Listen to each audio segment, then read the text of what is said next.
예, 안녕하세요. 오토데스크 코리아의 정진철입니다. 오늘은 그 3ds max 신기능을 이용한 모션 그래픽 제작하기 2부를 진행을 해보도록 하겠습니다. 저번 시간에 이어가지고 3D max에서 이 3D max에 새로 들어온 기능들을 가지고 어떻게 하면 이제 모션 그래픽을 빠르고 효과적으로 제작할 수 있는지에 대한 부분이고요. 그 다음에 전 시간에는 이제 MCG하고 데이터 채널 모디파이어에 대한 내용을 다뤘고요. 이번 시간에는 템플릿 사용하기 하고요. 그 다음 애니메이션 프리셋, 텍스트 플러스, 그 다음 카메라 시퀀스라는 기능을 설명드리도록 하겠습니다. 그리고 3부에서는 이 모션 그래픽 같은 경우에 이제 아놀드 렌더로 이제 렌더링이 건 컨텐츠거든요. 그래서 맨 마지막에는 맥스에 새로 들어온 이 아놀드 렌더를 어떻게 사용하는지에 대해서 설명드리도록 하겠습니다. 자, 그럼 하나씩 보면서 이제 어떻게 적용이 됐는지 설명드릴게요. 자, 그러면은 각 툴에 대한 설명을 드리기 전에 저번 주에 한번 보셨지만은 혹시 잊어버린 분도 계실지 모르겠지만은 그래서 이거 다시 보여드립니다. 이건 이제 제가 샘플로 제작한 모션 그래픽이고요. 그 다음에 여기에 이제 적용했던 기능들을 위주로 이제 설명을 해드릴 겁니다. 그래서 저번 주 같은 경우에는 아까 말씀드렸듯이 MCG하고 데이터 채널 모디파이어를 갖고 애니메이션을 만드는 방법을 설명드렸고요. 이번 주는 이제 그 외에 다른 기능들에 대한 설명드리도록 하겠습니다. 네, 일단은 저는 이 모션 그래픽을 만들기 위해서 이 템플릿이라는 기능을 사용을 했습니다. 이 템플릿은 이제 맥스 2016에 이제 들어온 새로운 기능이고요. 이 템플릿이 뭐냐면은 맥스를 처음 시작할 때 이제 제가 세팅해 놓은 환경값들을 불러올 수가 있어요. 그러니까 만약에 제가 제품 디자인 렌더링을 위한 스튜디오 셋업을 했다. 그러면 그 스튜디오 셋업을 맥스 씬을 처음 시작할 때 불러와서 사용하실 수가 있어요. 그래서 뭐 따로 렌더 셋업이라든가 뭐 카메라라든가 라이팅이라든가 이런 것들은 이제 계속 만질 필요가 없이 하나의 이제 프리셋을 만들어 놓고 그거를 맥스 시작할 때마다 불러서 사용하는 그런 기능이에요. 자, 그럼 어떻게 사용하는지 맥스를 열어가지고 사용하는 방법에 대한 설명을 드리도록 하겠습니다. 네, 지금 이 맥스를 열었는데요. 이제 이 지금 보시는 신이 이제 제가 그 렌더링 모션 그래픽을 만들고 렌더링을 건 이 신입니다. 그래서 보시면은 지금 이제 아놀드 렌더로 셋업이 되어 있어요. 보시면은 이 렌더 글로벌에 보시면은 이렇게 이제 아놀드 렌더로 셋업이 되어 있고요. 그 다음에 아놀드 렌더용 라이트가 4개 정도 들어가 있고요. 그 다음에 이렇게 카메라가 하나 들어와 있습니다. 자, 일단은 카메라 뷰에서 렌더링 한번 걸어 볼게요. 저는 이제 스튜디오 셋업을 해가지고 네, 이렇게 이 스튜디오 라이트하고 이 카메라하고 이제 배치를 한 다음에 스튜디오 분위기를 냈습니다. 네, 아웃 같은 경우에는 이제 이런 식으로 이제 뽑히겠죠.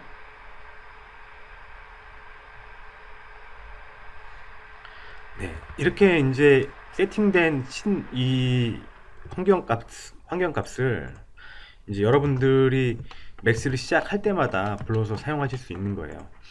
2016 이상 버전을 까셨을 때 맥스 맨 처음에 시작했을 때 이런 웰컴 스크린을 보시게 될 거예요. 그럼 이 맨 앞에 보시면 스타트업 템플릿이라는 기능이 있는데 이게 이제 제가 저장해 놓은 환경값들을 불러와서 사용하는 겁니다. 간단하게 한번 눌러볼까요? 그냥 스튜디오 라이트 이제 기본적으로 주어지는데 그 스튜디오 라이트 한번 불러볼게요. 그러면은 이런 식의 스튜디오 셋이 맥스를 시작함과 동시에 나타나게 됩니다. 여기에도 이제 여러 가지 이제 세팅들이 되어 있는데 이런 것들은 이제 따로 제가 렌더링을 걸기 위해서 따로 이제 설정할 필요가 없이 미리 만들어 놓은 프리셋을 불러와서 이제 렌더를 할 수 있게끔 이렇게 이제 빠르게 작업을 가져갈 수 있게끔 도와주는 툴이죠. 그래서 이제 저는 이 가운데에 들어가는 컨텐츠 애니메이션 정도까지 애니메이션하고 매트리얼까지 만들고 이 프리셋을 불러와서 이제 렌더링 걸게 되는 거죠. 자, 그러면은 이 템플릿을 만드는 과정에 대해서 한번 설명을 드릴게요. 자, 일단은 맥스가 이렇게 떠 있고요. 그리고 맥스 2000 계속 아까 전에 말씀드렸지만 2016 이상 버전을 까셨을 때, 그리고 맥스를 실행하셨을 때 딱 요 화면이 뜹니다. 그래서 제가 사용하고 싶은 템플릿을 찍어서 사용하실 수가 있고요. 자, 지금은 이제 제가 사용할 수 있는 템플릿을 만들어 가지고 등록하는 방법에 대해서 설명을 드릴게요. 일단은 방금 전에 보셨던 아놀드 렌더로 셋업이 된 이렇게 스튜디오 라이트 된 씬이 있고요. 여기에서 저는 이제 이 렌더 셋업을 마쳤습니다. 카메라도 있고 조명도 있고 그 다음에 스튜디오 같은 이런 오브젝트들도 만들어 가지고 이렇게 배열을 했고요. 요거를 이제 템플릿으로 등록을 하기만 하면 되는 거죠. 자, 이쪽 류에 오시면은 맨 밑에 보시면은 New from Template이라는 게 있어요. 이게 이제 새로운 기능인데, 요거는 이제 클릭을 해가지고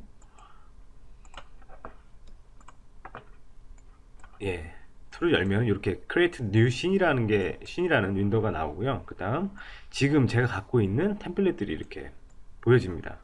그래서 저는 그렇게 많지가 않고 기본적으로 한 5개 정도가 4개 정도가 기본적으로 주어져요. 5개가 주어지네요. 주어지고 그 다음에 제가 이거 추가를 할 수가 있고요. 밑에 보시면 이렇게 파랗게 오픈 템플릿 매니저라고 있는데, 요걸 일단 클릭을 하시면 또 하나 창이 떠지죠. 여기에서 이제 지금 제가 세팅한 이 씬 파일을 등록을 하실 수가 있는 겁니다. 템플릿으로.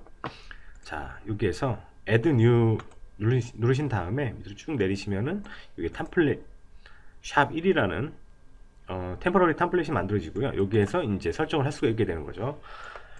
이 템플릿 샵 1이라는 보시면은 여기 이제 타이틀을 넣을 수가 있고요. 그 다음에 여기 디스크립션을 넣을 수가 있어요. 그 다음에 썸네일 같은 경우도 등록을 하실 수가 있고, 그 다음 이쪽에 보시면은 씬 파일을 연결하는 부분도 있습니다. 템플릿 같은 경우는 이제 제가 미리 만들어 놓은 씬 파일을 불러다 쓰는 거기 때문에 이 경로를 잘 설정을 해 주셔야 됩니다.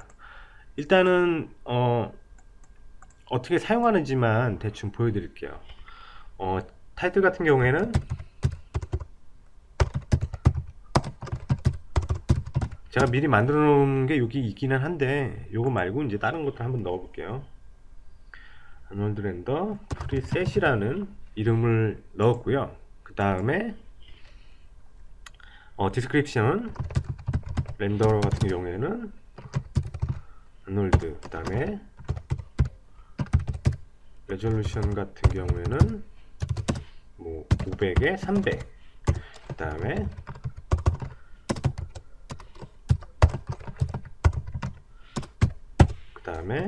라이트 같은 경우에는 뭐 저는 이제 썼던 라이트가 에어리어 라이트예요. 그래서 에어리어 라이트 4개,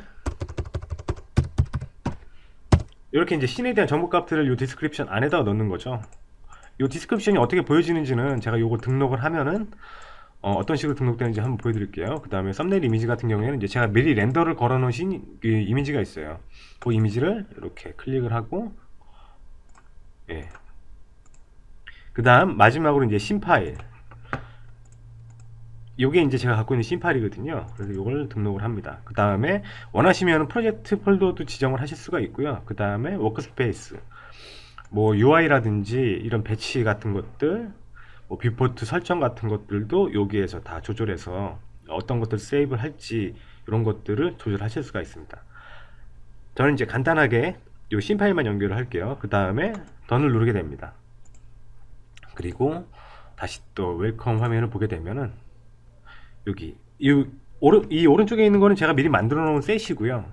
그 다음에 지금 보시는 이 가운데 있는 게 방금 제가 만든 이 렌더 프리셋입니다. 요걸 한번 이 마우스를 위를 이렇게 가져가 보면은 제가 아까 전에 넣었던 디스크립션들이 이 이미지 위에 뜨게 되는 거죠. 그래서 렌더는 아놀드 렌더, 그 다음에 레졸루션 값도 나오고요. 카메라도 이렇게 나오고, 라이팅이 몇 개가 있다. 이런 디스크립션들은 이제 이 템플릿을 쓰기 전에 미리 볼 수가 있는 거죠. 이 정보 값들을. 자, 그러면은 다시 리셋을 하고요. 만약에 제가 뭐 제품 디자인을 한다, 그럴 때는 맥스를 맨 처음에 키면은 이런 화면이 뜨겠죠. 여기에서 렌더 셋업을 계속 할 필요가 없으니까 제가 미리 만들어 놓은 프리셋을 사용하면 되니까 이 가운데 만들어 놓은 아놀드 렌더 프리셋 버튼을 클릭을 합니다. 그럼 자동적으로 나오고요. 이 위에서 모델링을 하거나 뭐 렌더를 하거나 아니면 애니메이션을 임포트 해가지고 이 위에다 사용하실 수도 있게 되는 거죠. 네, 요게 이제 바로 제가 이 모션 그래픽을 만들 때 사용했던 템플릿 시스템입니다. 그래서 미리 템플릿 시스템이 이런 식으로 라이팅을 배치를 한 다음에 애니메이션이 완성된 파일을 저장을 한 다음에 이 환경으로 이제 임포트를 하게 된 거죠. 그래서 이제 바로 따로 이제 렌더 글로벌 옵션을 만지지 않고 그냥 렌더링을 걸게 된 겁니다. 그러면 이제 만약에 이제 저 같은 경우에는 이제 모션 그래픽 하나를 렌더링을 했지만은 여러 개의 프로젝트가 있겠죠. 그러면 그 여러 개의 프로젝트에 맞게끔 라이팅을 하는 방법도 있지만은 저처럼 이렇게 템플릿 시스템을 이용을 해가지고 가운데 있는 애니메이션만 완성이 되면은 그 템플릿에 언제든지 불러와서 렌더링을 빠르게 걸 수 있으니까 라이팅 같은 경우 맞출 필요도 없고 뭐 렌더가 어떻게 걸리는지 이런 것들 이제 많이 확인할 필요가 없게 되겠죠. 그래서 미리 이제 만들어 놓은 프리셋, 렌더 프리셋들을 효과적으로 사용해서 렌더링 걸 수가 있게 되는 거죠. 그럼 좀 작업도 빠르고 작업도 빠르고 이제 조금 좋은 퀄리티의 아웃풋을 갖게 되는 거죠. 네, 여기까지가 이제 템플릿 시스템을 사용하는 방법이었고요. 네, 그 다음은 이제 카메라 시퀀스에 대해서 말씀드릴게요. 이 카메라 시퀀스도 역시 3ds max 2016 버전에 들어온 기능입니다. 이 카메라 시퀀스 같은 경우에는 어떤 기능이냐면은 만약에 제가 이 씬 안에 카메라가 여러 개가 있어요. 그러면은 만약에 이제 제가 이 모션 그래픽 안에 카메라가 3대가 있다 그러면은 각 카메라마다 렌더링을 걸어 가지고 나중에 뭐 에펙이나 이런 컴포지팅 툴에 갖고 들어와서 이제 시퀀스를 붙이게 되죠. 근데 이 카메라 시퀀스 같은 경우에는 그런 절차를 이제 많이 좀 줄여줘요. 이게 이제 어떤 기능을 하냐면은 맥스씬 안에 카메라가 만약에 2대가 있으면은 1에서부터 10프레임까지는 A 카메라에서 보고 싶고요. 그 다음에 11부터 20까지는 B 카메라에서 보고 싶어요. 그리고 그렇게 렌더링도 하고 싶고요. 그럴 경우에 이제 이 카메라 시퀀스를 이용을 하시면은 이 뷰포트에 제가 설정했던 카메라에 맞게끔 프레임이 나눠져 가지고 그 프레임이 보이게 되는 거예요. 그래서 이 왼쪽에 보시는 것처럼 이거는 이제 제가 렌더를 건 이미지지만은 이 렌더 건 이미지랑 똑같이 뷰포트에서 보실 수가 있어요. 카메라 1번, 2번에 따른 그 프레임 설정 값들을. 네, 요것도 이제 제가 맥스를 띄워가지고 어떻게 사용하는지 설명드리도록 하겠습니다. 네, 지금 보고 계신 이 맥스 파일은 아까 전에 PT 파일에 보셨던 그 신 파일입니다. 제가 제작했던 모션 그래픽 중에 하나고요. 요거는 이제 제가 아까 그 원이 돌아가는 원이 이제 뭐 이렇게 쪼개져 가지고 애니메이션 되는 그 모션 그래픽에 사용되지는 않았고요. 거기는 이제 카메라가 하나밖에 없기 때문에 기능을 설명드릴 수가 없어 가지고 다른 모션 그래픽 제작했던 씬을 갖고 와서 이제 설명을 드리게 되는 겁니다. 그래서 이렇게 액티브 뷰 같은 경우에 보면은 이런 식으로 이제 카메라 2대가 들어가 있고요. 이쪽 탑뷰에서 보시면은 이런 식으로 나와 있죠. 카메라가 이 오브젝트를 에이밍 하고 있고요. 그 다음에 애니메이션도 이렇게 들어가 있죠. 이렇게 2대의 카메라가 있죠. 그리고 지금 보시는 뷰는 각각의 카메라에 대한 뷰입니다. 그래서 위에는 1번 카메라고요. 밑에는 2번 카메라고요. 이런 식으로 이제 각각 카메라 뷰가 보이게 되는 거죠. 자, 여기에서 렌더 메뉴에 오시면은 이쪽에 카메라 시퀀서라는 기능이 들어온 걸 보실 수가 있어요. 2016 이상 버전을 사용하시는 분들은 보실 수가 있습니다. 이 카메라 시퀀스를 실행을 하면 이런 식으로 나오고요. 그 다음에 뭐 스테이트셋에 이제 포함된 기능입니다. 이 카메라 시퀀스는 여기에서 일단은 2개의 샷을 만들고요. 그 다음에 논이라는 곳에 클릭을 하게 되면은 카메라를 선택할 수 있는 부분이 있어요. 그래서 저는 맨 위에는 카메라 1번, 그 다음에 밑에는 카메라 2번. 그리고 제가 1번 카메라 같은 경우에는 0프레임부터 60프레임까지 보고 싶고, 그 다음 2번 카메라에서 61프레임부터 그 이상까지 보고 싶거든요. 그래서 이제 이 밑에 보시면 짝대기가 있는데 이 짝대기로 제가 보고 싶은 프레임 영역을 지정을 해주는 겁니다. 그리고 밑에 거는 저는 이번 카메라는 61프레임부터 보고 싶거든요. 그래서 61부터 50프레임까지 이렇게 설정을 하고요. 그리고 요 지금 노란색으로 활성화된 액티브 뷰에서 이제 플레이를 해볼게요. 이런 식으로 플레이를 해보면은 네, 카메라가 두 대지만은 한 뷰에서 이렇게 카메라 스위치되는 것을 보실 수가 있게 되는 거죠.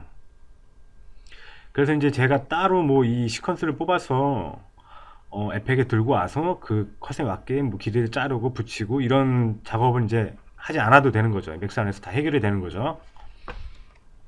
네, 이런 식으로 이제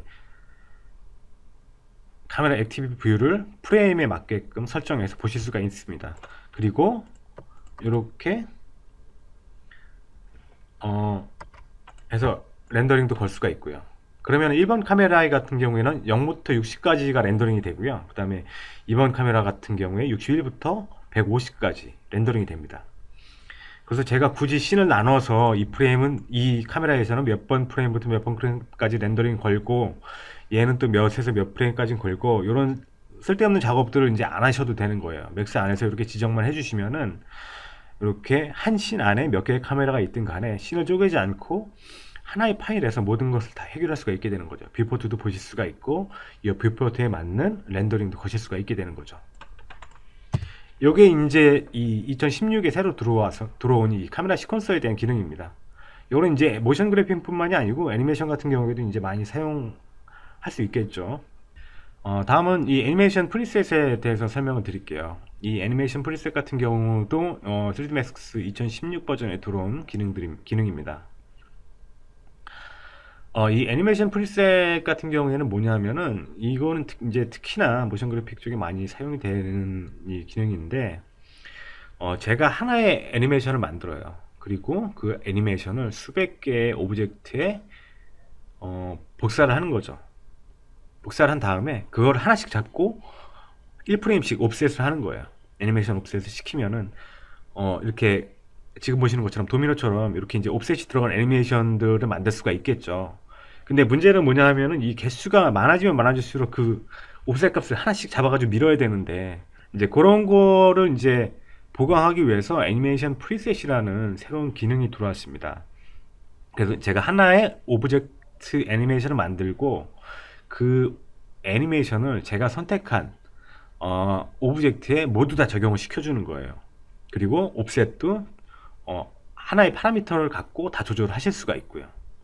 이 애니메이션 프리셋도 제가 이 3ds Max 씬을 열어가지고 보여드리면서 설명을 드릴게요.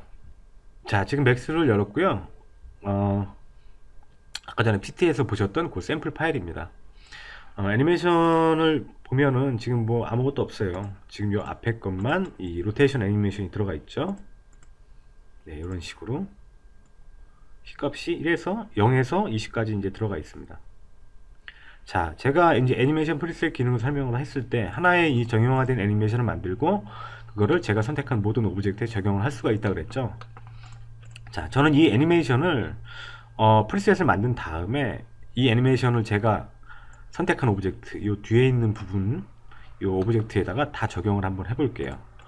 자, 일단은 제가 만들어 놓은 애니메이션 오브젝트를 선택을 하고요. 그 다음에 애니메이션 프리셋에 오시면은 이쪽에 애니메이션 프리셋에 관련된 메뉴들이 이렇게 뜨게 됩니다. 그래서 이제 저는 만들어 놓은 애니메이션을 프리셋으로 만든 거기 때문에 이 create preset이라는 명령을 이 기능을 사용을 할 겁니다. 자, 애니메이션에 와가지고 create 애니메이션 누르면은 이렇게 창이 하나 떠요. 이 창이 뭐냐 하면은 이 오브젝트에 있는 모든 속성값 중에서 어떤 것들을 프리셋을 만들겠느냐라는 의미입니다.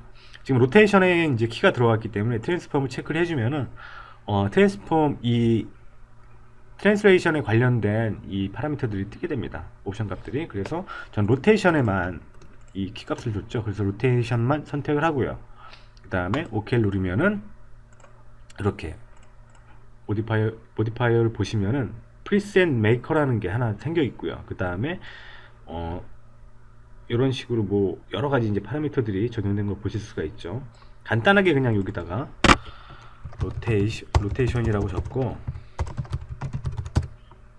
그 다음에 세이브 프리셋을 한번 눌러볼게요. 자, 세이브 프리셋을 눌렀어요. 그러면 이제 제가 선택한 이 로테이션 키값들이 로테이션이라는 이름의 프리셋으로 저장이 되게 됩니다. 자, 이 다음에 뒤에 있는 모든 오브젝트를 선택을 하고요. 그 다음에 다시 애니메이션 프리셋. 그 다음에 이제 제가 방금 전에 이제 크리에이트 프리셋으로 프리셋을 하나 만들었잖아요. 이제 로드 프리셋 명령을 사용해가지고 방금 전에 만들었던 프리셋을 로드하게 됩니다. 보시면은 여기 로테이션이 들어가 있죠.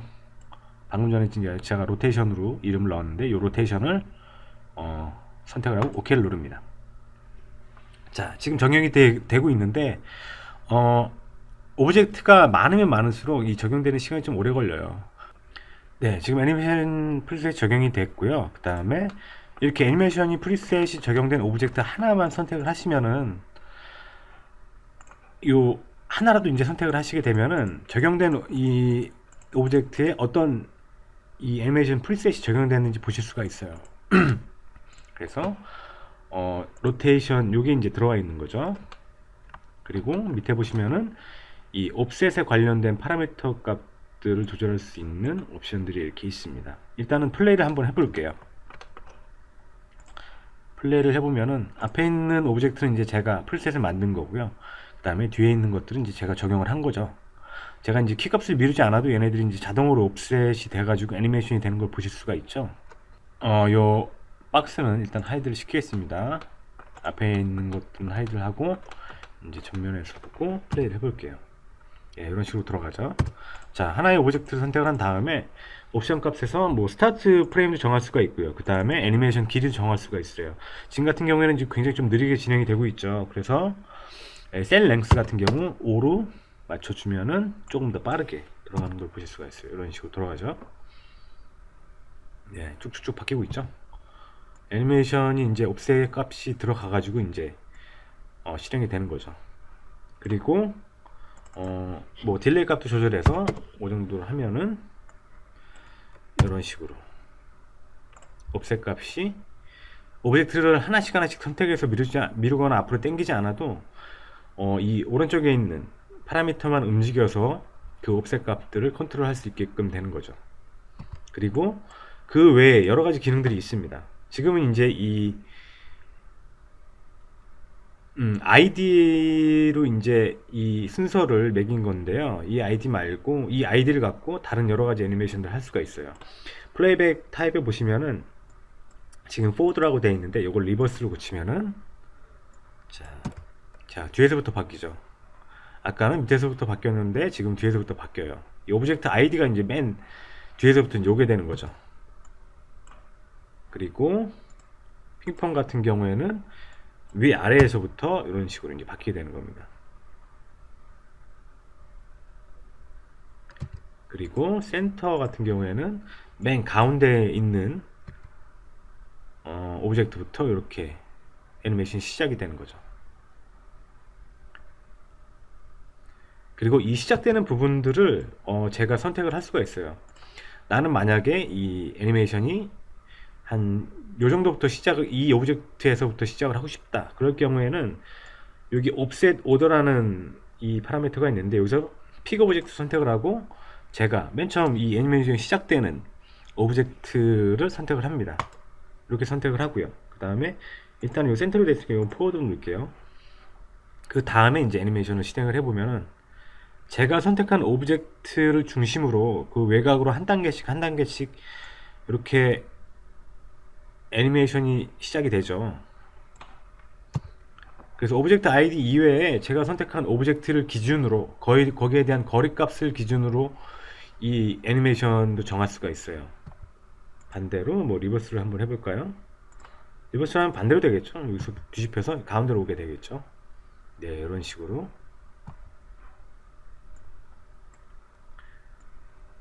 네, 뭐 픽 오브젝트를 이 끝에다가 했다. 그러면은 끝에다가 하는 또 이렇게 순서가 바뀌게 되는 거죠. 자, 제가 이 애니메이션 프리셋을 어떻게 적용했느냐.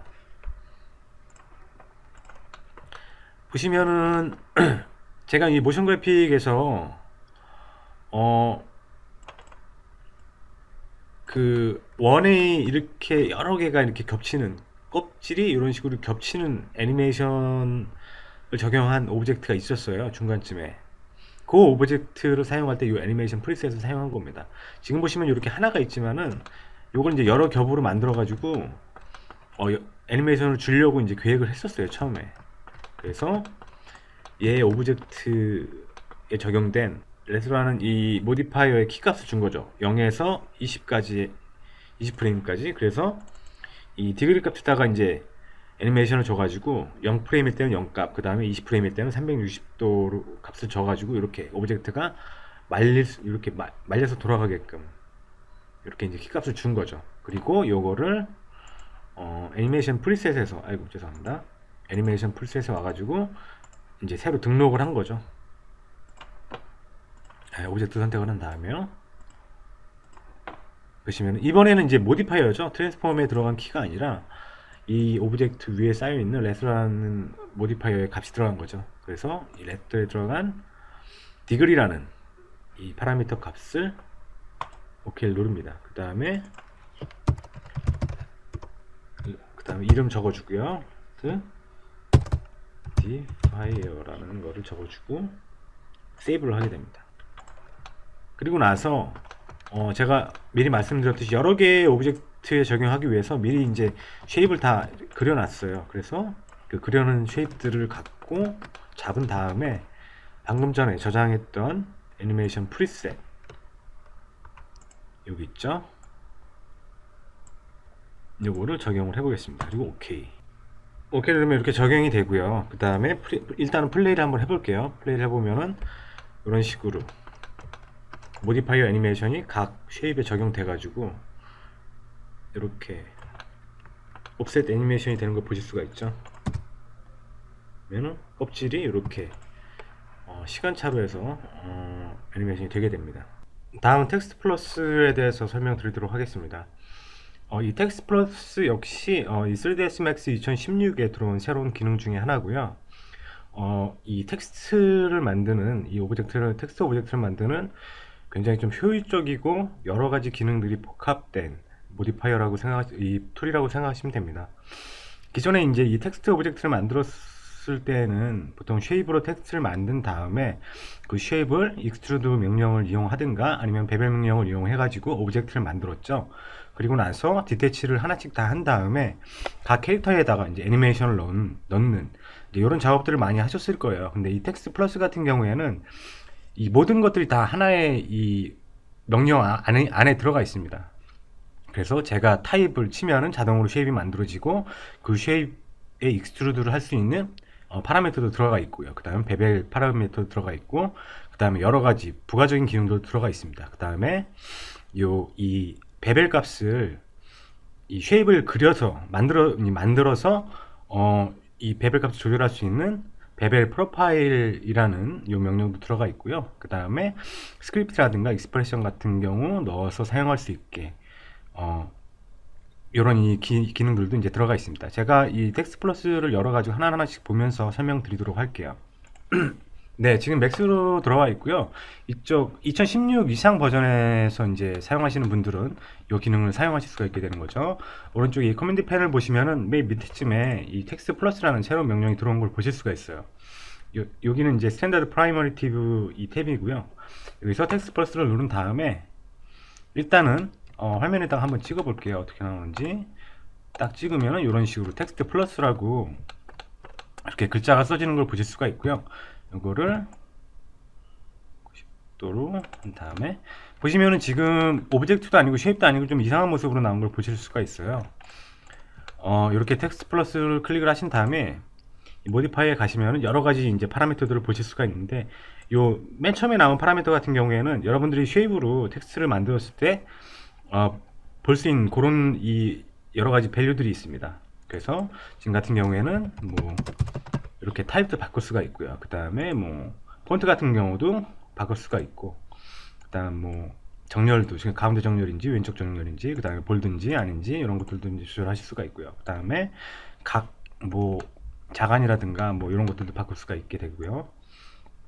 그 다음에 만약에 여러 개의 문장이 필요한 이 오브젝트가 필요하다 그럴 때에는 이렇게 라지 텍스트 윈도우를 여셔가지고 이 위에다가 타입을 치셔도 돼요. 이런 식으로.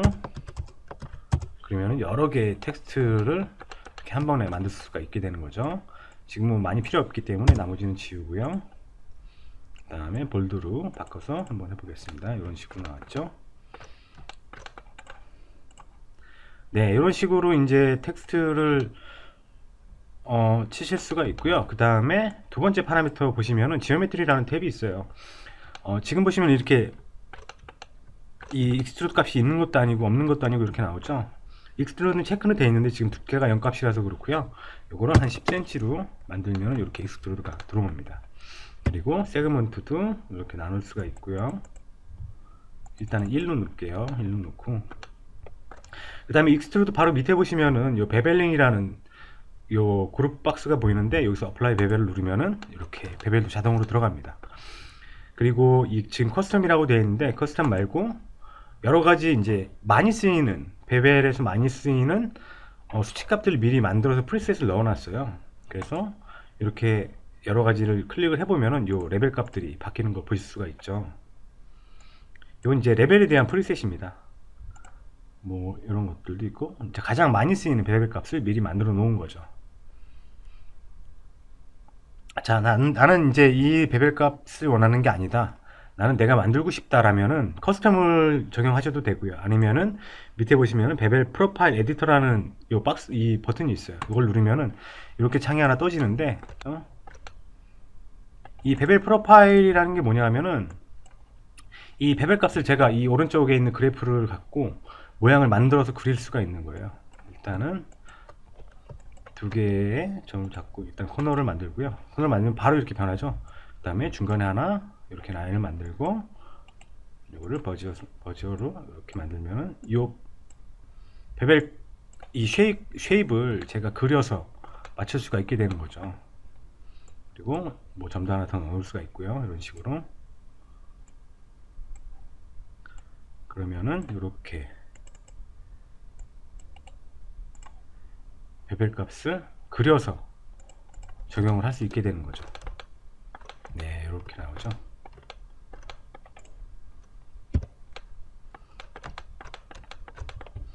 굉장히 좀 편리하게 되어 있죠. 베벨 값도 들어가 있고 익스트루드 값도 들어가 있고 텍스트도 언제든지 바꿀 수 있으니까요. 자, 이렇게 완성된 텍스트가 있다. 그럴 경우에 이제 애니메이션을 주기 위해서 여러분들이 이제 보통 디태치를 하게 되는데 이 디태치에 대한 옵션도 이 맨 밑에 보시면 애니메이션 탭에 따로 있습니다. 보시면 separate라는 데가 있는데 지금 오브젝트로 되어 있죠. 이 하나의 텍스트를 하나의 오브젝트로 본다는 얘기고요. 그 다음에 이 오브젝트를 캐릭터로 선택을 하게 되면은 각각의 캐릭터가 이렇게 떨어져서 나오게 됩니다. 그러면은 이 캐릭터를 갖고 애니메이션을 주면 되는 거겠죠.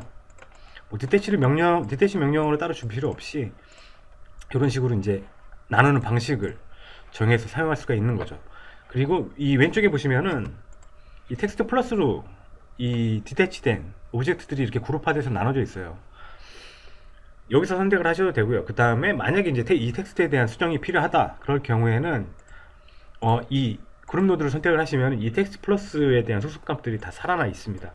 그래서 여기서 추가적으로 뭐 더 넣을 수도 있고요. 그러면은 이렇게 디태치된 오브젝트를 수정도 할 수가 있고 뭐 여러 가지 만들게 되는 거죠.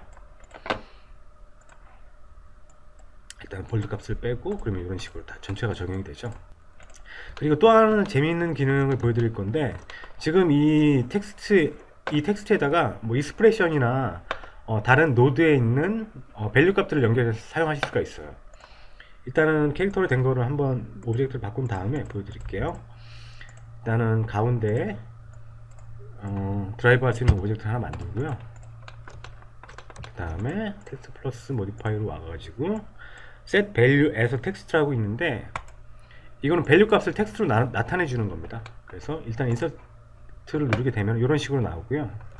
맨 끝에 00이 나오죠. 만약에 value라는 텍스트를 넣고 이런 식으로 지금 넘버링은 4개까지 되어 있고요. 뭐 요거는 이제 옵션 값이 있으니까 이렇게 설정을 하시면 되고, 익스프레션을 쓰셔가지고 하실 경우에는 여기 익스프레션 버튼이 있고요. 아니면은 뭐 노드를 연결하고 싶다 그럴 경우에는 이 스크립트 누르면 됩니다. 일단 익스프레션을 눌러가지고 에디트를 하게 되면은 여기에서 뭐 프레임 값을 출력을 하고 싶다 이럴 경우에 F를 놓고 하면은 이렇게 프레임이 출력이 되죠. 지금 35프레임이니까 35가 출력이 되고 쭉쭉 올라가고 있죠. 올라갔다 내려갔다 하고 있죠. 그래서 이 프레임 값이 이 텍스트로 출력이 되는 것도 할 수가 있고요. 그 다음에 뭐 시간 같은 경우도 지금 1초고요 2초 3초 이런 식으로 하실 수가 있고요. 원하는 뭐 밸류 값들을 익스프레션 짜가지고 이쪽에 넣으면은 사용하실 수가 있게 되는 거죠. 그리고 스크립트 같은 경우에 눌러가지고 이 텍스트를 드라이브 할 수 있는 오브젝트 속성 값에다 연결을 하실 수가 있어요. 간단하게 보면은 이 오브젝트 y 값, 이 z 값을 이 텍스트 플러스 연결해서 밸류 값을 출력을 하는 거를 보여드릴게요. 일단 스크립트 누르시고 pick value from scene에서 이 드라이브를 하는 오브젝트를 선택을 하고 그 밸류 값을 선택을 합니다. 저는 z 포지션 값을 연결할 거기 때문에 transform 포지션 z 포지션을 연결을 하고요. 그리고 얘 z 값을 올리면은 이런 식으로 z 값이 이 텍스트 플러스에 반영이 돼서 이렇게 변하게 되는 거죠. 자, 오늘은 이 애니메이션 오늘은 이 모션 그래픽을 제작을 했을 때 사용되는 템플릿 기능하고 그 다음에 카메라 시퀀스, 그 다음에 애니메이션 프리셋, 그 다음에 텍스트 플러스라는 새로운 명령어를 어떻게 사용하고 그 다음에 모션 그래픽에 적용을 하는지에 대해서 설명을 드렸습니다. 네, 다음 시간에는 제가 만든 이 모션 그래픽을 렌더링을 걸었던 아놀드 렌더러에 대해서 설명을 드릴 거고요. 그렇게 뭐 많이 깊게 들어가지는 않고요. 이 아놀드 렌더러에 대한 전반적인 소개라든가 그리고 어떻게 사용하는지 그리고 프리셋들은 어떻게 되어 있고 뭐 이런 것들에 대한 설명이니까 다음 세션도 기대해 주시기 바랍니다. 네, 그러면 다음 세션에서 또 뵙도록 하겠습니다. 네, 감사합니다.